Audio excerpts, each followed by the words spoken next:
Terima kasih Majelis atas kesempatannya. Mungkin pertama-tama kami ingin menyampaikan bahwa dasar hukum terkait pelaksanaan Pilkada di tahun 2012 adalah PKPU 9 tahun 2012 tentang pedoman teknis pencalonan pemilihan kepala daerah dan wakil kepala daerah, dan juga keputusan KPU DKI Jakarta nomor 07 garing KPTS garing KPU strip Prof strip 010 garing 2011 tentang pedoman teknis tata cara pendaftaran, penelitian, dan penetapan pasangan calon dari partai politik atau gabungan partai politik dalam pemilihan gubernur dan wakil gubernur Provinsi Daerah Khusus Jakarta tahun 2012. Tadi nomor berapa pedoman teknisnya?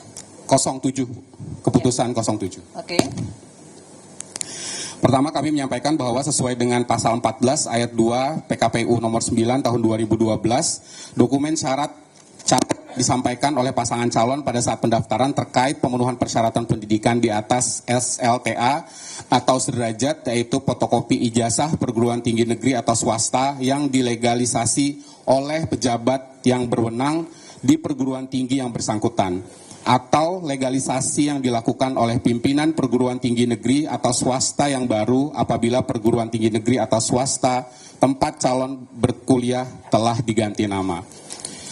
Legalisasi yang dilakukan oleh koordinator perguruan tinggi swasta atau kopertis, atau koordinator perguruan tinggi swasta agama atau kopertis di wilayah perguruan tinggi swasta itu berada apabila perguruan tinggi swasta tempat calon berkuliah tidak beroperasi lagi.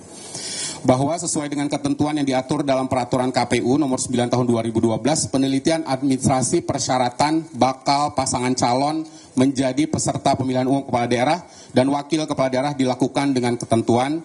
Yang pertama, terhadap kelengkapan dan keabsahan berkas administrasi, syarat pengajuan pasangan calon dan persyaratan calon paling lama 7 hari sesuai dengan pasal 92. Dalam hal ditemukan keganjilan atau dugaan ketidakbenaran, dokumen yang diajukan KPU Provinsi atau KPU Kabupaten Kota melakukan klarifikasi kebenaran dan keabsahan dokumen tersebut. Klarifikasi kebenaran dan keabsahan dokumen syarat calon tersebut dilakukan apabila terdapat laporan rekomendasi dari Panwaslu atau mendapat laporan tertulis dari masyarakat yang dilampiri dengan identitas kependudukan pelapor yang jelas, bukti-bukti yang mendasari atau memperkuat laporannya, serta uraian mengenai penjelasan objek masalah tersebut yang dilakukan. Dalam hal ini sesuai dengan pasal 92 dan pasal 96. Selanjutnya, berdasarkan pedoman teknis yang dikeluarkan oleh KPU Provinsi Daerah Khusus Jakarta nomor 07 garing KPTS garing KPU strip Provinsi strip 010 strip 2011 tentang pedoman teknis tata cara pendaftaran dan penelitian dan penetapan pasangan calon dari partai politik atau gabungan partai politik dalam pemilihan umum gubernur dan wakil gubernur Provinsi Daerah Khusus Jakarta tahun 2012. Penelitian syarat calon dilakukan dengan yang pertama adalah verifikasi terhadap kelengkapan dan keabsahan berkas administrasi, surat pencalonan dan persyaratan calon paling lama 7 hari setelah berakhirnya masa pendaftaran. Apabila dokumen ditemukan keganjilan, kemudian ditemukan dalam dokumen tersebut keganjilan dan dugaan ketidakbenaran dari dokumen yang diajukan, KPU Provinsi melakukan klarifikasi kebenaran dokumen tersebut dengan ketentuan setiap klarifikasi disertai berita acara klarifikasi dan diketahui oleh instansi yang berwenang. Dalam hal ini karena tidak ada ditemukan dua hal tadi, yang pertama adalah rekomendasi Panwaslu, juga laporan atau tanggapan masyarakat, maka KPU Provinsi saat itu menganggap bahwa dokumen persyaratan itu sudah memenuhi syarat sehingga tidak dilakukan verifikasi atau klarifikasi kepada pihak penerbit ijazah tersebut. Mungkin itu beberapa hal yang dapat kami sampaikan Majelis. Terima kasih. Artinya kalau berdasarkan PKPU dan keputusan 07 tadi, dilakukan verifikasi faktual apabila ada keganjilan. Iya. Gitu. Iya. Jadi yang dilakukan oleh KPU DKI adalah verifikasi surat atau administrasi saja. Betul. Begitu. Betul. Tidak ada laporan masyarakat, tidak ada laporan Panwaslu, sehingga kemudian tidak dilakukan verifikasi faktual. Betul, Yang Mulia. Karena perangkat aturannya memang seperti itu mengatur. Ya. Berarti di pihak termohon tidak adanya dokumen terkait permintaan verifikasi baik dari KPU Kota Solo maupun KPU DKI karena memang tidak dilakukan. Gitu ya. Karena kemarin kan statementnya tidak ditemukan. Ini kami butuh kepastian dari KPU. Tidak ditemukan itu memang tidak dilakukan atau dilakukan kemudian suratnya hilang. Itu kan ada dua hal yang berbeda. Ternyata memang tidak dilakukan ya oleh KPU. Betul, ya, Bu. Gitu. Nah, KPU RI gimana untuk pemilihan presiden? Baik, mohon izin majelis, untuk pemilihan presiden dan wakil presiden tahun 2014 di KPU RI pada saat itu mempedomani peraturan KPU nomor 15 tahun 2014 dan berdasarkan pasal 31 ayat 4 peraturan KPU nomor 15 tahun 2014 mengatur bahwa dalam hal terdapat laporan masyarakat atau tanggapan masyarakat terkait dengan dokumen persyaratan calon presiden dan wakil presiden, maka KPU melakukan klarifikasi kepada instansi berwenang dan dibuktikan dengan berita acara klarifikasi. Untuk pemilu presiden dan wakil presiden tahun 2019, KPU mengatur dalam peraturan KPU nomor 22 tahun 2018 dan diatur secara spesifik di pasal 42 ayat 4 peraturan KPU nomor 22 tahun 2018 yang mengatur bahwa dalam hal terdapat tanggapan masyarakat terhadap dokumen syarat calon presiden dan wakil presiden, maka KPU melakukan verifikasi atau klarifikasi faktual kepada instansi yang berwenang, dalam hal ini sekolah penerbit, dan dibuktikan dengan berita acara klarifikasi. Kemudian juga diatur dalam keputusan KPU nomor 1000 tahun 2018 pada halaman 20 dan 21 disebutkan bahwa dalam hal terdapat dalam konteks verifikasi syarat calon khususnya ijazah, maka dalam hal terdapat perbedaan nama antara KTP dengan ijazah, maka KPU melakukan klarifikasi. Dalam hal ini faktanya di dalam melakukan verifikasi di pemilu 2014 dan 2019 tidak ada tanggapan masyarakat sehingga KPU tidak melakukan klarifikasi faktual kepada instansi terkait. Demikian majelis. Berarti ketentuannya sama ya? Sama. Kalau ditemukan ganjilan saja? Di KPU RI, di PKPU itu tidak menyebutkan diksi keganjilan, tapi tanggapan masyarakat saja gitu. Ya. Pak, PKPU itu, ini baik yang di DKI sama di RI, apakah kemudian dalam menafsirkan PKPU itu berarti tidak wajib untuk melakukan verifikasi faktual, walaupun tanpa laporan dari masyarakat atau tanpa merasa ada keganjilan atau ini kan karena ini pemilihan wali kota ya, wali kota, kepala negara gitu loh, dan kepala daerah. Memang itu menjadi tidak wajib begitu. Mohon izin, di pasal 31 dan pasal 42 tadi memang secara spesifik disebutkan bahwa dalam hal terdapat tanggapan masyarakat. Pada saat itu dimaknai ya kalau ada tanggapan masyarakat dilakukan, tapi kalau dalam hal tidak terdapat maka tidak dilakukan. Jadi jadwal verifikasi yang kan kalau dalam tahapan itu ada jadwal untuk verifikasi faktual ya? Iya. Itu hanya administrasi aja? Ada jadwal untuk verifikasi faktual tapi dengan syarat tadi? Ya betul. Dalam hal terdapat tanggapan masyarakat. Tanggapan masyarakat juga diatur sekian hari pada saat itu karena dokumen syarat calon kan juga dipublikasikan. Kemudian kita menunggu tanggapan masyarakat yang masuk kepada KPU dan sampai batas akhir tanggapan masyarakat ditutup, tidak ada tanggapan masyarakat terhadap dokumen syarat calon sehingga tidak dilakukan klarifikasi. Nah Pak, ketika meminta tanggapan masyarakat itu, sejauh mana sih informasi terkait calon itu disampaikan kepada publik? Apa saja yang disampaikan sehingga publik bisa misalnya melaporkan gitu? Ya, pada saat itu melalui website KPU kami mengumumkan dokumen-dokumen syarat calon yang diberikan kepada KPU sehingga masyarakat dapat mengakses melalui website KPU. Itu seluruhnya diumumkan ya? Kurang lebih demikian. Sampai CV apa semua diumumkan? CV, ijazah semua diumumkan. Ijazah semua diumumkan? Iya. Oke. Karena memang dalam konteks pencalonan ya. Ya. Silakan pihak pemohon jika ada yang ingin ditanyakan. Menarik tuh, baru kali ini kita tahu ya bahwa ternyata KPU membuka dokumen-dokumen. Nah pertanyaan kami terkait dengan untuk verifikasi itu. Nah kita yang ingin tahu apakah termasuk salinan ijazah itu juga dibuka kepada publik? Iya dibuka semua.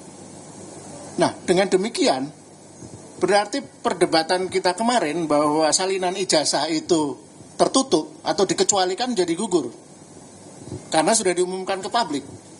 Tapi sepertinya tidak seperti itu ya yang kita ingat ya.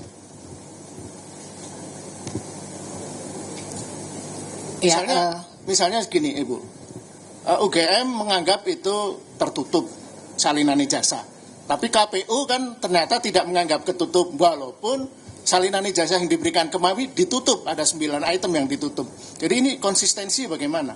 Itu pertanyaan pertama. Yang kedua, soal proaktif dan soal inaktif. Proaktif itu begini, mungkin masyarakat juga tidak terlalu antusias atau terlalu ingin tahu jika memang figurnya tidak kontroversial.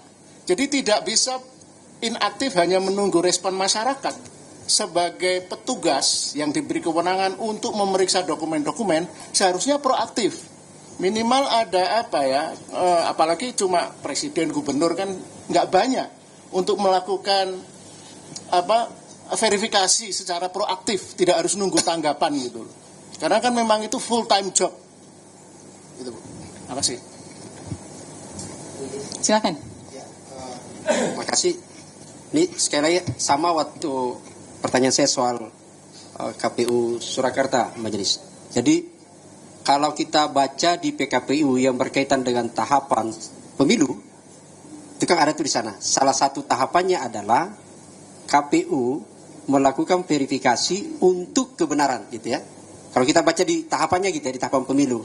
Dan tahapan pemilu itu adalah bagian diatur dalam PKPU, peraturan gitu loh. Dalam posisi itu, sehingga saya sebenarnya berkepentingan yang hadir itu adalah komisioner. Karena ini kan diletakkan pada tugasnya komisioner sebenarnya. Kenapa, apa alasan mereka menyatakan bahwa itu yakin tidak ada masalah? Saya ingin memberikan data sekali lagi gitu ya. Tadi saya sebut 60%. Kalau kita baca di media gitu ya.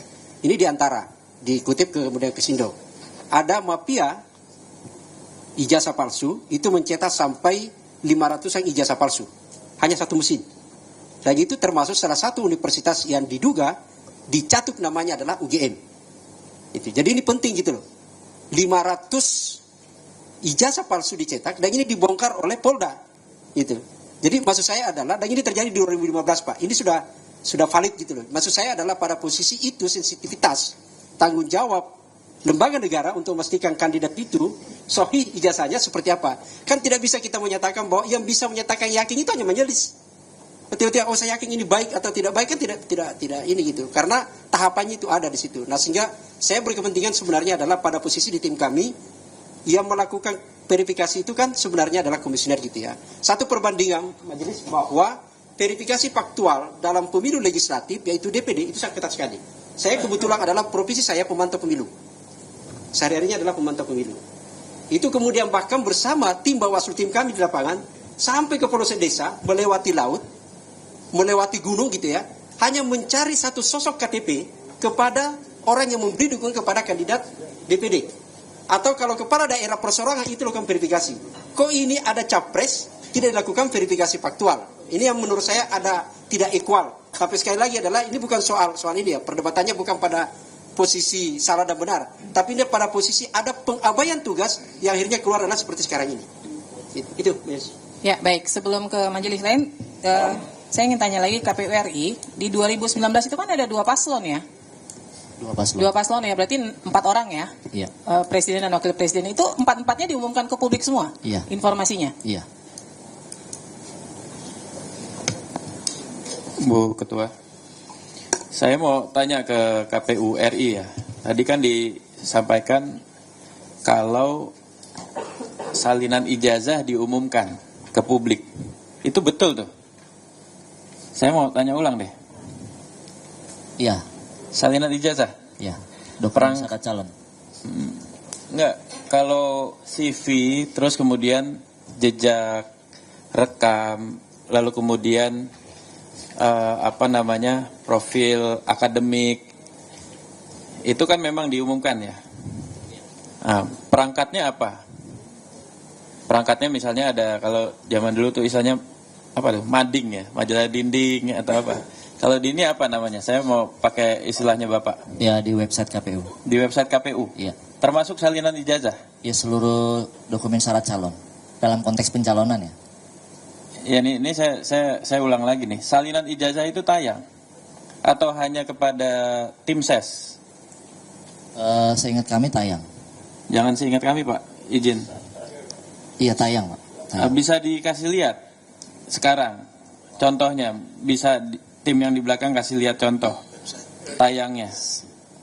Ini karena majelis tidak boleh punya interpretasi sendiri ya, tapi ini jadi fakta persidangan kalau memang ada keterangan seperti itu. Karena betul tadi kalau misalnya salinan ijazah itu tayang di perangkat layanan informasi secara luas dan bukan terhadap tim ses gitu ya. Kalau gitu ya selesai semua, kita nggak usah sidang, bahasanya gitu.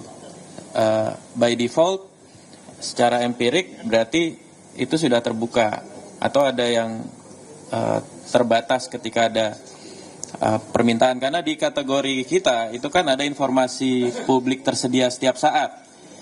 Dia hanya diberikan pada saat ada permintaan.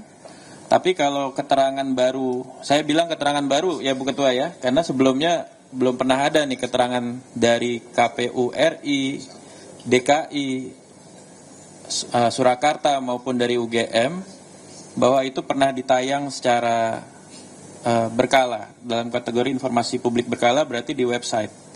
Scan ijazah. Coba, ini jadi hal penting nih. Saya kasih kesempatan karena majelis ingin itu betul-betul munculnya dari badan publik. Jangan sampai ada interpretasi yang muncul dari pihak termohon ataupun pemohon yang tidak terverifikasi gitu. Saya coba dibantu timnya. Saya mau majelis ingin lihat apa betul memang scan ijazah, salinan ijazah itu tayang. Khususnya untuk register ini berarti Pak Joko Widodo. Mohon izin. Iya, nggak apa-apa. Majelis izin. Ya. Di perkara sebelah kami juga sebagai termohon, jadi kami izin satu orang untuk bisa keluar untuk mewakili UGM.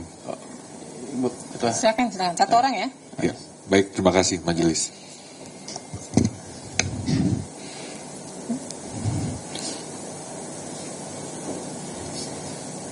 Ya, sekali lagi informasi publik terbuka itu kan ada yang berkala, ada yang tersedia setiap saat. Kita mau memastikan jawaban yang dimaksud KPU tuh yang berkala atau yang tersedia setiap saat. Boleh? Silakan, Ya. Pak. Jadi berdasarkan pasal 11 ayat 3 Peraturan KPU nomor 22 tahun 2018 bahwa setelah KPU menerima dokumen syarat pencalonan, KPU mengumumkan dokumen yang telah diserahkan oleh bakal pasangan calon. Nah, ini untuk mendapat tanggapan masyarakat.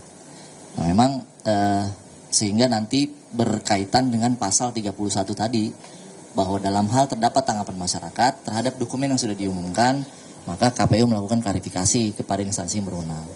Nah, memang ada klausul di dalam daftar riwayat hidup bakal pasangan calon itu menyatakan bersedia atau tidak bersedia diumumkan. Nah, sehingga dalam konteks itu pasangan calon telah bersetujui atau bersedia dokumen syaratnya diumumkan. Dalam konteks pemilu legislatif pada saat itu ada beberapa calon anggota DPR yang menyatakan tidak bersedia dokumennya diumumkan, sehingga KPU juga tidak mengumumkan dokumen syarat calonnya. Tetapi dalam hal si calon menyatakan bersedia, maka KPU mengumumkan syarat calon tersebut secara terbuka untuk mendapat tanggapan masyarakat. Itu pun dalam konteks tahapan yang memang sudah ditentukan, Pak. Jadi tidak terus-menerus, tetapi dalam konteks waktu yang telah ditentukan dan telah diatur dalam tahapan pencalonan itu sendiri, dalam hal ini untuk memperoleh tanggapan masyarakat. Demikian. Ya, sekali lagi majelis hanya membahas register akwo. Register akwonya, apakah pada saat pilpres yang diikuti 2 kali oleh Bapak Presiden Joko Widodo waktu itu, yang saat itu masih menjadi calon, salinan ijazahnya tayang di instrumen layanan informasi publik berkala, yaitu website. Kalau ada, mohon ditunjukkan. Gitu. Jadi itu yang mau kita periksa. Begitupun kalau misalnya dianggap kalimat tadi dianulir, ya. Dianulir berarti bukan untuk publik. Ini kita kasih kesempatan gitu. Sehingga tidak jadi kesimpulan baru. Kalau memang ternyata itu tayang di website, ya sebagian persoalan kita sudah punya jawaban gitu. Coba dibantu oleh tim, silakan. Jadi kita sudah tidak bicara teks peraturannya lagi, tapi secara praktek apa betul pernah tayang seperti yang tadi disampaikan oleh Bapak sebagai wakil kuasa di KPU RI. Ya, mohon izin. Ya. Untuk bukti bahwa itu pernah tayang, kami sudah tidak bisa membuktikan itu, sehingga karena memang website KPU sudah mengalami beberapa kali perubahan, bahkan sekarang sudah pembaharuan. Oke. Ya. Tapi betul yakin itu bahwa pernah tayang, karena majelis harus tahu itu gitu. Apakah betul itu tayang gitu loh? Karena majelis sekarang posisinya ini nggak pakai persepsi ya. Berdasarkan fakta persidangan yang sudah panjang ini, kita tidak pernah dengar itu tayang. Yang kami tahu, yang tayang itu misalnya rekam jejak, ya kan, profil pendidikan akademik, gitu kan. Lalu kemudian tanggapan masyarakat, scan ijazah, lalu kemudian salinan ijazah. Ini kita belum pernah dengar nih di fakta persidangan sebelumnya, belum pernah. Kami baru dengar dari Bapak nih. Nah, sementara Bapak mewakili KPU RI, jadi nggak bisa bilang sebagai posisi sektoral tertentu ya. Ini betul-betul bisa mengubah semua urusan persidangan kita nih, kalau Bapak punya statement seperti itu. Karena kami nggak boleh nih interpretasi sendiri. Jadi tolong, ini sebenarnya majelis memberikan kesempatan, ini benar nggak mau dikoreksi kalimatnya, gitu. Atau betul-betul sudah yakin memang di 2 pilpres terakhir, karena ini KPU RI ya Pak ya, jadi kita bicaranya bukan KPU DKI-nya, bukan waktu gubernur, bukan waktu wali kota. Apa betul waktu itu sudah tayang scan salinan ijazah? Mohon izin majelis, jadi pada saat di persidangan kami juga jadi saksi ya. Memang di persidangan ini memang belum pernah disampaikan. Tapi pada saat kami jadi saksi untuk termohon Andri, itu juga kami sampaikan hal yang sama. Bahwa, tapi memang tidak secara spesifik disebutkan pada saat itu. Kami sebutkan jawab pada saat itu bahwa seluruh dokumen syarat pencalonan itu diumumkan. Pada saat kami jadi saksi untuk termohon Andri. Seluruh dokumen syarat calon. Termasuk salinan ijazah. Kemudian beberapa dokumen lainnya. Gitu. Karena mereka mengupload juga di Silon ya, di sistem informasi pencalonan. Iya, berarti di Silon. Ini keterangan tambahan ya. Saya tadi sebenarnya sudah kebayang istilah itu, tapi ya sekali lagi kami nggak mau memancing dengan pengetahuan kami ya. Berarti di Silon munculnya. Ya, di Silon mereka mengupload itu. Mereka tuh Bapak kan maksudnya, KPU kan? Bukan, peserta pasangan calon itu kan mereka punya akses terhadap silonnya KPU. Iya, nggak maksudnya kalau dia peserta itu upload itu kan bisa disimpan. Itu maksudnya kategori informasi publik tersedia setiap saat kan, bisa gitu. Iya. Nah, tapi apakah kemudian ditayang sebagai informasi publik berkala yang semua masyarakat tanpa restriksi, tanpa border, tanpa syarat penggunaan apapun, misalnya mendaftar akun dan seterusnya, misalnya untuk tim ses ada akun tertentu, tanpa itu semua bisa lihat. Iya, pada saat itu ada namanya Info Pemilu ya Pak. Info Pemilu itu website KPU juga salah satu variannya. Ada yang website KPU yang memang rutin dan ada juga yang Info Pemilu terkait dengan tahapan-tahapan pemilu. Nah, Silon ini terintegrasi dengan Info Pemilu. Jadi ketika dokumen-dokumen diupload di dalam Silon itu dalam konteks tertentu, dalam tahapan tertentu, dalam waktu tertentu itu diumumkan di Info Pemilu. Oke, lebih spesifik saja untuk salinan ijazah, iya. Bapak Joko Widodo itu apakah langsung bisa diakses semua masyarakat? Iya. Waktu itu? Betul. Dalam kurun waktu itu ya. Oke. Terima kasih Bu. Baik, bisa menambahkan? Dengan KPU baik DKI apa RI, tentunya ketika kita mau mengupload itu pasti kan ada dokumen keputusan ya kan. apa saja yang bisa diupload gitu ya. Kalau tadi katanya websitenya sudah proses upgrading atau sehingga tidak bisa dilihat, apakah bisa nanti disertakan dokumen, karena kan kita tahu Undang-Undang Nomor 14 tahun 2008 ketika mau mengumumkan informasi publik itu harus ada keputusan atasan PPID, kemudian penetapan. Nah, untuk itu bisakah dilengkapi? Katakanlah yang tadi penampilan itu tidak terlihat sekarang. Nah, itu ada nggak keputusan? Karena kami yakin KPU RI sudah beberapa kali informatif, ya kan? Pasti yang sudah melekat untuk menjadi informatif itu tidak bisa langsung. Pasti budaya-budayanya sudah terbangun. Nah, contoh kayak tahun 2019, ya ada nggak keputusan atasan PPID yang mengatakan mana saja yang boleh diupload, di mana yang boleh diupload. Meskipun sekarang tidak bisa terlihat di website, tetapi paling dokumen itu, sehingga itu bisa membuktikan. Ya, terima kasih. Mau direspon? Iya. Silakan. Mohon izin. Jadi dalam konteks tahapan pencalonan, Bu, tahapan pencalonan pada saat itu 2014 dan 2019 memang tidak ada keputusan PPID terkait dengan dokumen ide. Iya, mungkin atasan, karena nggak mungkin seorang petugas atau nggak mungkin juga pimpinan yang melakukan upload, ya kan? Kalau mekanismenya, alurnya di situ memang tidak ada keputusan, bakal itu menjadi ruang resiko juga untuk suatu badan publik. Siapapun tanpa persetujuan dari pimpinan bisa mengupload.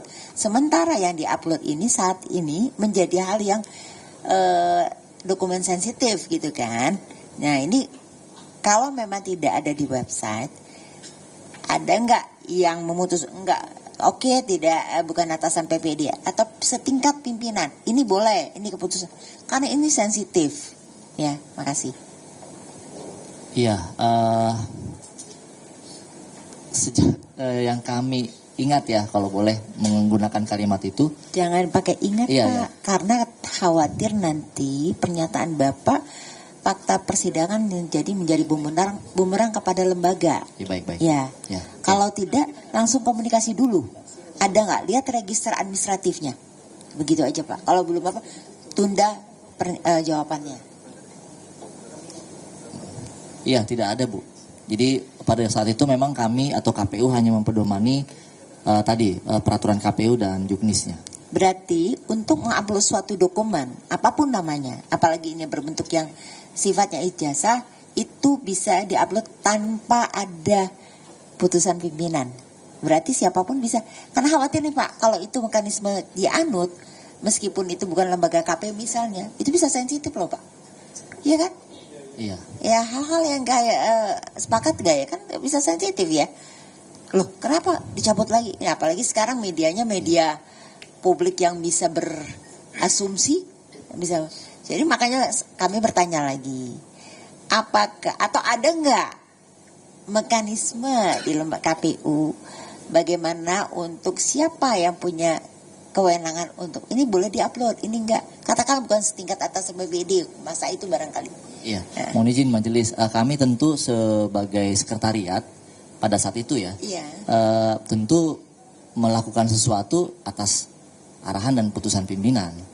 Nggak mungkin itu, kami dokumen pimpinan itu yang tidak dalam bentuk keputusan, tapi memang pada saat itu karena memang dalam tahapan pencalonan regulasinya demikian. Dan regulasi kan pimpinan juga yang memutuskan gitu. Peraturan KPU ditetapkan oleh KPU dan seterusnya.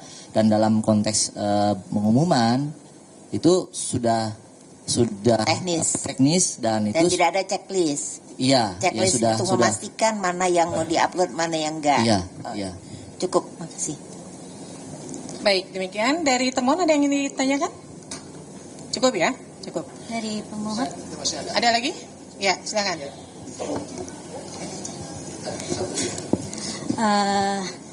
Terima kasih majelis. Saya senang sekali dengan penjelasan dari KPU RI ini. Ini sebetulnya menegaskan kembali dokumen-dokumen yang kami minta. Jadi dokumen yang kami minta ini tidak hanya berkas pencalonan dan ininya, tetapi juga SOP. Nah, saya buka lagi nih, SOP apa saja yang kami minta. Pertama adalah SOP tentang verifikasi. Nah, tadi dijawab bahwa berdasarkan PKPU sekian, bahwa kalau tidak ada laporan dari masyarakat dan Bawaslu, permintaan Bawaslu, maka verifikasi faktual tidak diminta. Oke. Terus yang kedua adalah peraturan dan SOP pengelolaan data dan informasi, baik secara digital maupun dokumen fisiknya. Ini nanti terkait dengan misalnya tadi ya KPU Surakarta atau yang KPU lain menyatakan dokumen-dokumen itu ada yang tidak ada gitu. Nah, yang ketiga yang menarik adalah kami juga meminta peraturan dan SOP publikasi data atau dokumen pendaftaran, khususnya ijazah calon anggota legislatif, pasangan calon presiden dan wakil presiden pada situs resmi KPU. Nah, pada saat mediasi, ini tidak ditegaskan bahwa ijazah itu juga termasuk yang ditayangkan.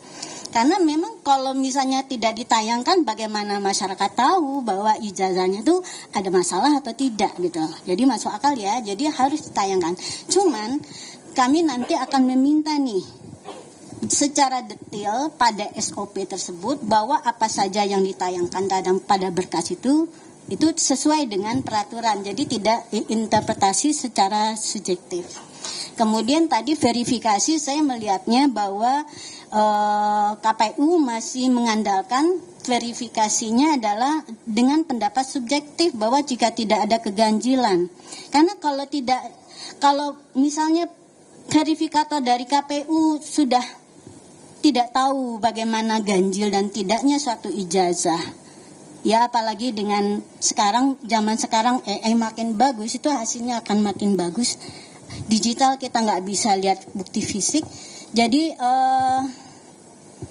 saya pikir pasti KPU punya peraturan yang lebih detail untuk menilai, tidak hanya subjektif bahwa dokumen itu ganjil atau tidak gitu.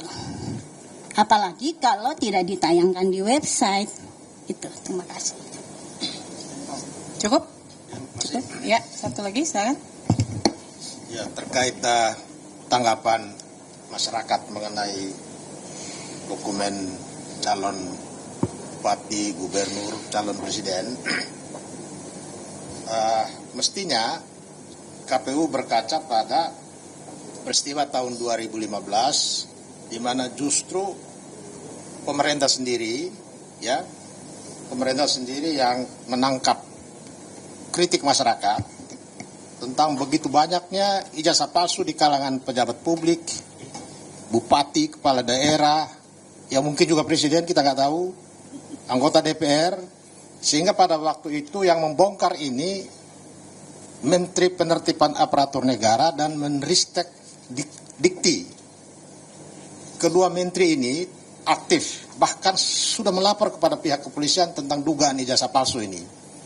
Apakah ini tidak menjadi referensi bagi KPU untuk memperbaiki sistem seleksi, sistem rekrutmen, termasuk soal verifikasi tentang ijazah dan dokumen lainnya?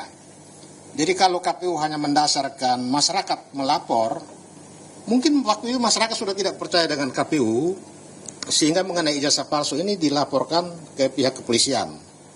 Dan maraknya ijazah palsu di kalangan pejabat, khususnya yang jabatan yang diperoleh melalui pemilu dan pilkada, itu membuktikan bahwa KPU gagal melakukan seleksi atau filter di sana. Dan itulah persoalannya ini, sampai bahkan dua menteri yang mengambil inisiatif untuk membongkar ini di-reshuffle oleh presiden pada waktu itu. Jadi ini seharusnya menjadi peringatan, verifikasi faktual itu menjadi syarat penting dan itu wajib. Jangan dikatakan itu sebagai pilihan atau tidak wajib. Nah, ini perlu dikoreksi dan mungkin ini perlu dijelaskan di sini. Terima kasih. Ya, satu lagi Bu, sedikit. karena ini sebenarnya para pihak ya, jadi majelis kan menghadirkan untuk mendapatkan fakta persidangan. Jadi jangan melebar, kita balik ke sini ini. Tadi kan KPU, baik RI, DKI maupun Kota Surakarta sudah mengatakan bahwa terkait permohonan informasi yang diminta oleh pemohon, yaitu verifikasi dari KPU, itu tidak dilakukan, ya kan? Nah, sebelum kita lanjut, saya ada sedikit pertanyaan lagi. Tadi kan dari pihak KPU mengatakan bahwa itu ditayangkan di sistem informasi pencalonan ya. Itu bisa diakses oleh publik secara luas. Kalau izin majelis, kalau silon, sistem informasi pencalonan itu memang hanya paslon saja, tim sukses berarti paslon. Berarti nggak dong. Tapi bukan Bu, ya. Mereka menguploadnya di situ. Ya. Kemudian dokumen-dokumen yang ada dalam silon ini terintegrasi ke dalam website yang namanya Info Pemilu, infopemilu.kpu.go.id. Nah, disitulah kami atau dokumen-dokumen tersebut tertayang, diumumkan gitu. Jadi tidak langsung paslon menguploadnya ke Info Pemilu. Jadi paslon peserta pemilu mengupload ke silon. Terus terkoneksi ke Info terintegrasi, Pemilu. Terkoneksi ke Info Pemilu dan Info Pemilu itu semua bisa diakses secara publik semuanya, semua atau bisa. Kemudian KPU melakukan filter mana saja yang bisa diumumkan ke publik. Semua dalam hal dia diupload di silon itu terkoneksi ke persyaratan calon kan ada KTP. Iya. Ada NPWP. Iya, itu tayang semua.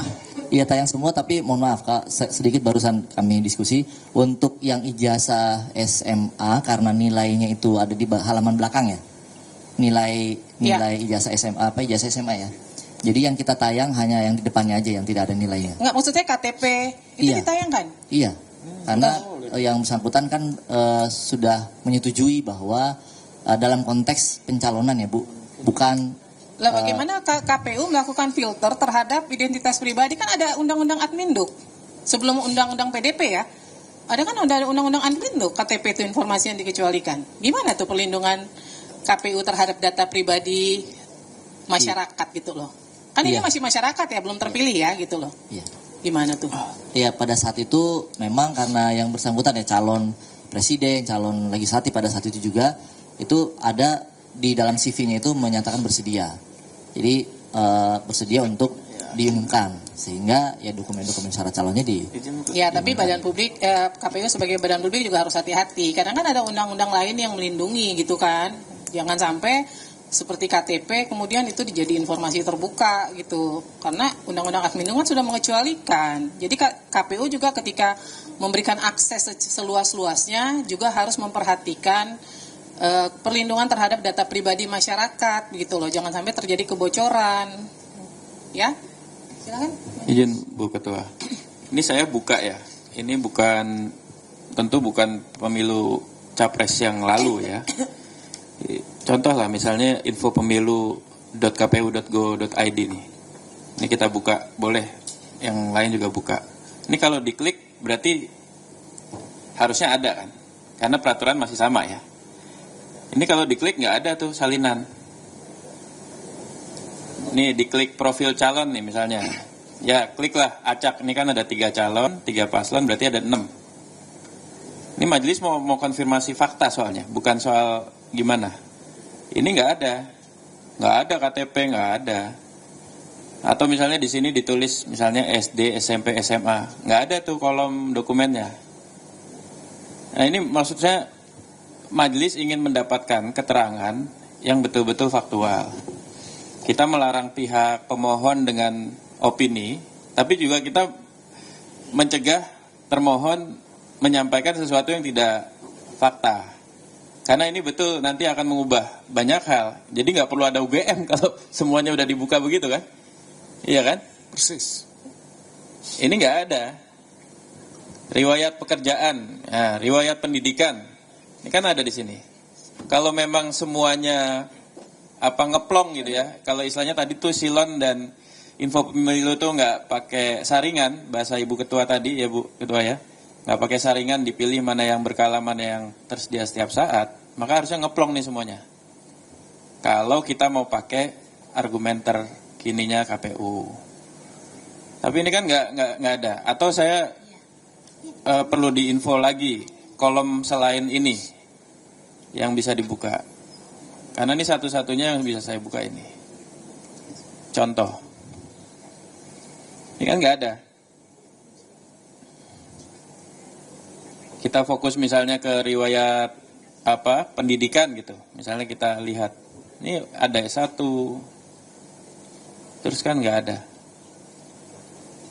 Nah, apakah info pemilu yang saya dan kita semua hadapi sekarang, artinya pemilu terakhir itu betul-betul berbeda dengan pilpres-pilpres sebelumnya? Yang sebelumnya berarti sangat-sangat terbuka tadi, bahkan soal isu data pribadi juga ngeplong gitu. Coba Pak, ini majelis kasih kesempatan sebenarnya ke KPU buat menjelaskan ulang. Ya, mohon izin majelis.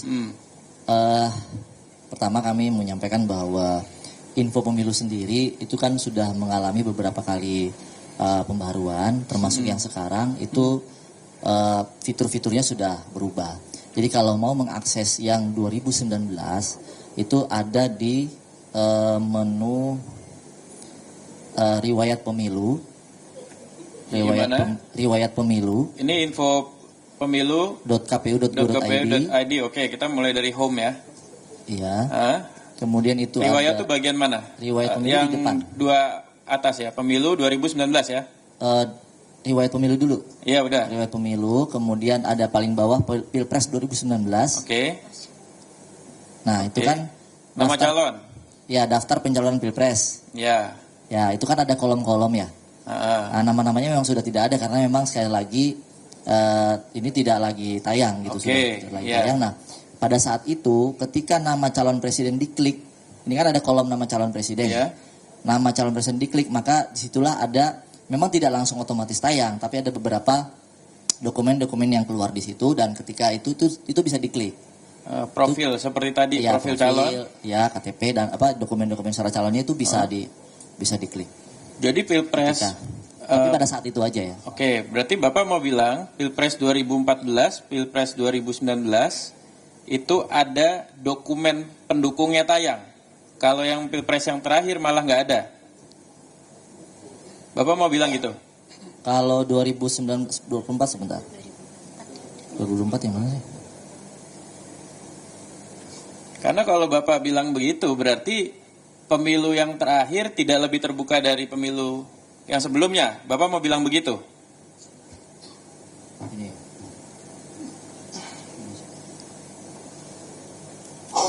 Ini.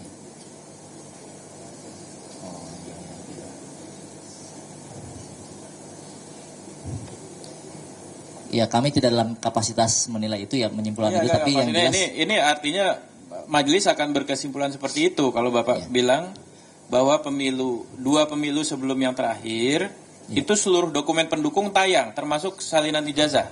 Iya, di website tadi. Ini benar nih, salinan ijazah tayang, betul? Enggak, ini saya kasih kesempatan sebenarnya, karena saya sendiri tidak pernah lihat. Ini majelis terus terang, saya sendiri nggak pernah lihat salinan ijazah, KTP saya sendiri nggak pernah lihat. Jadi saya tidak mau bawa pengalaman pribadi saya yang terbatas. Saya mau tanya ke KPU, gitu. Dan berarti yang terakhir Pilpres yang terakhir itu kurang terbuka compare dengan dua pemilu sebelumnya secara dokumen.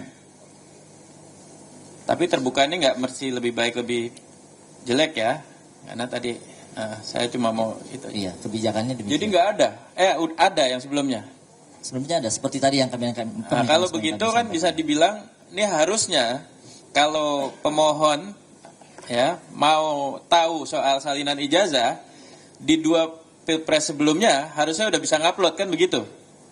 Kalau memang ada ya. Iya nggak? Pencalonan pada saat harusnya itu. Bisa bisa unduh waktu itu kan? Iya, pada saat itu aja ya. Iya, waktu 10 tahun sebelum Pilpres yang terakhir begitu kan? Iya. Harusnya bisa unduh dari situ. Iya. Berarti kan disampaikan seperti itu ya. Harusnya bisa diupload sebelumnya. Iya. Oke, nanti tinggal diberikan kesempatan pemohon apa waktu itu belum terlalu peduli soal ini gitu, atau misalnya waktu itu nggak dapat nggak dapat kolom yang sama. Ya, terima kasih Bu Ketua. Ya, pemohon saya kasih satu kesempatan lagi ya, satu saja, karena kita masih ada lanjut dengan Polda Metro dan ahli. Silakan. Ya, sidang hari ini sangat menarik, Ibu Ketua, dan kita mendapat fakta baru, ya.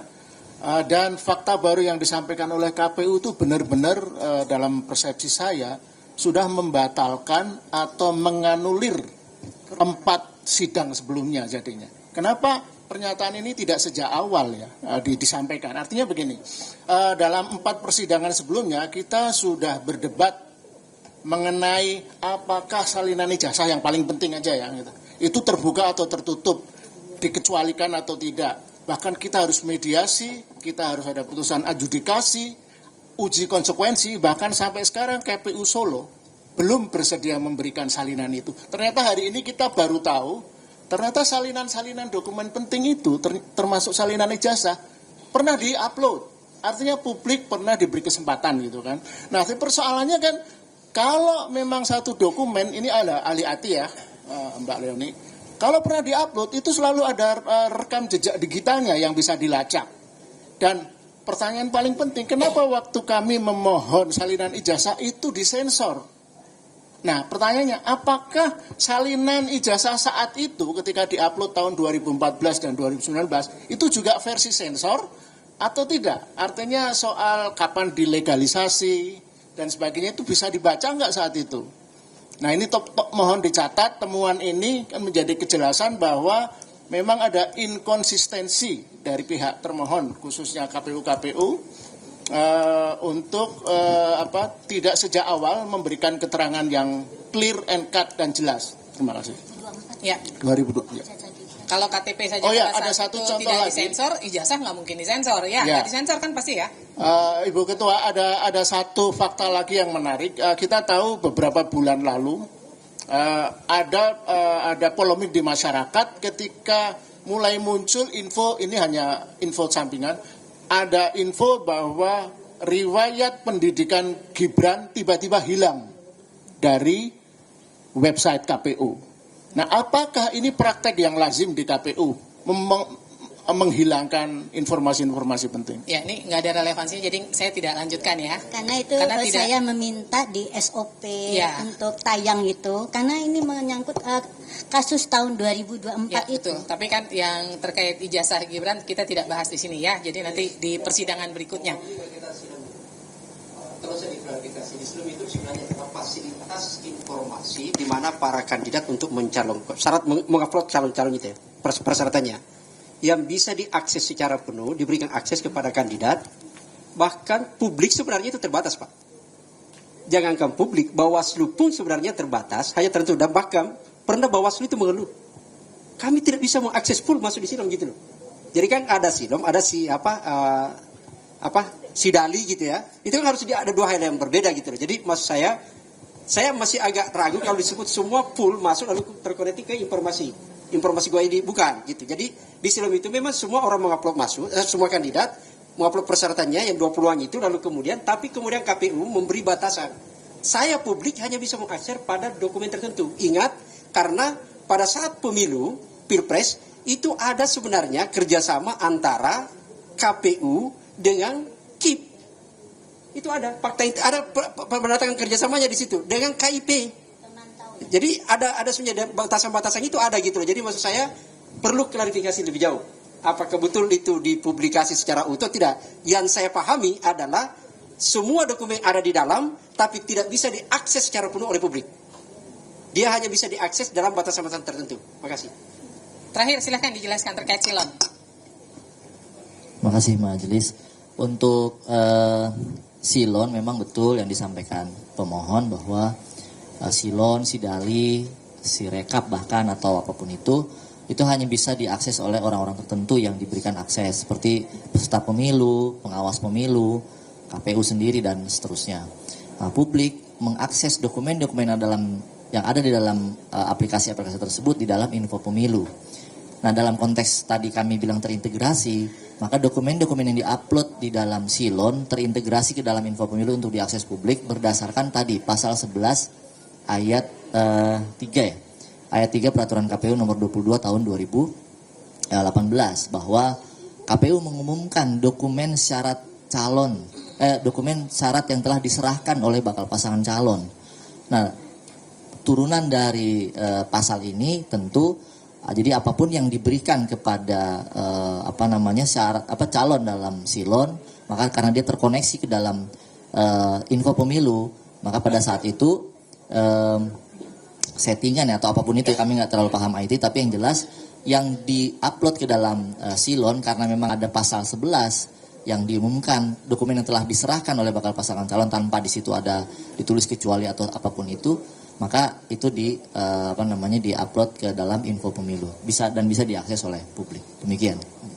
Baik, jadi demikian ya terkait permohonan informasi. Pertanyaan kami belum dijawab. Apakah dulu yang diupload itu salinan ijazah yang bersih tanpa sensor atau tidak? Seingatnya nggak apa-apa deh.